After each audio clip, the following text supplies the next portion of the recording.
My name is Mohamed, my pronouns are he, him, and I've been living with HIV since 2009. And recently I joined the Positive Speakers program, and the reason I wanted to was to share more knowledge about my lived experience, to share awareness about HIV, what is it like living with HIV, also the intersections of being someone from an Arab background.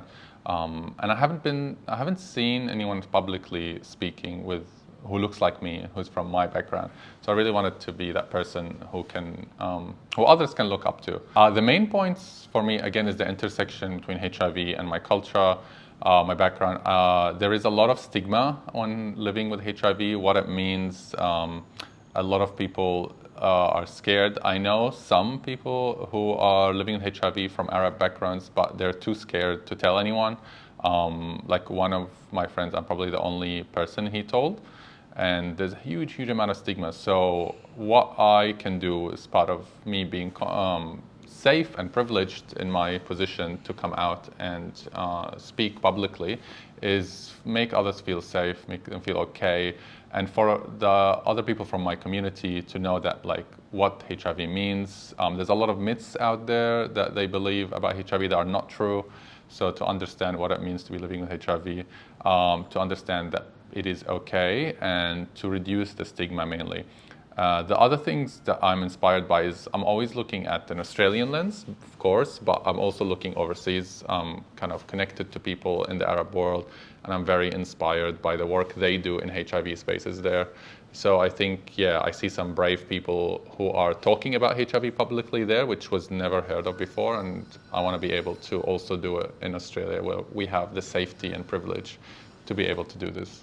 One of the first talks I gave when I started in the Positive Speakers program was to another group of Middle Eastern men.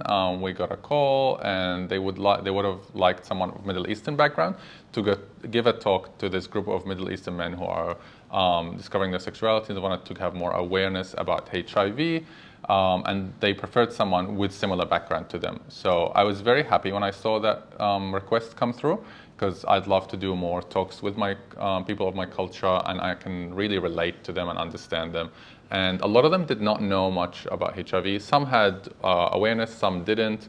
And this is the kind of audience that I want to reach. So I went there, I gave the talk online, but I spoke to a group of people, and they asked me a lot of questions. I told my story. I made sure I contextualized my story according to their perspectives. That's what I would do with any talk, depending on the audience, and meet whatever their needs might be and where they are at as well. It was really good answering their questions as well. I love getting questions, and I always kind of encourage them to ask more, whatever they might be. So it was really good to understand where their views are, and the reception was really good. So I was really happy to be able to kind of give back to my community and be able to raise awareness in a way that was very positive and safe with everyone.